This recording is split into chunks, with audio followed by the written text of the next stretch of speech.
يا عم هات ده البلد دي بلد بنت جد. ايوه يا عم هم واقفين الطريق والعين فيه واقفين.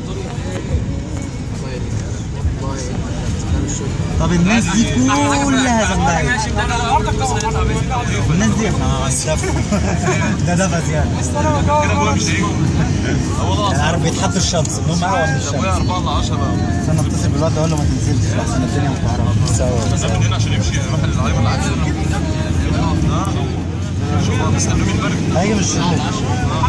لا هو هيجي عادي بقى. الطريق جاي عادي. انا غبي انا غبي.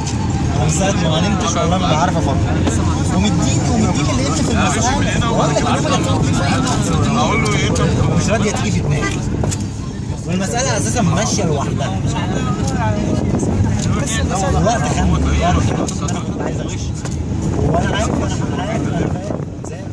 انا والله العظيم انا لو مكان الناس دي احسن حاجه عادي. الناس دي تلف وترجع. الناس دي تلف وترجع يعني بس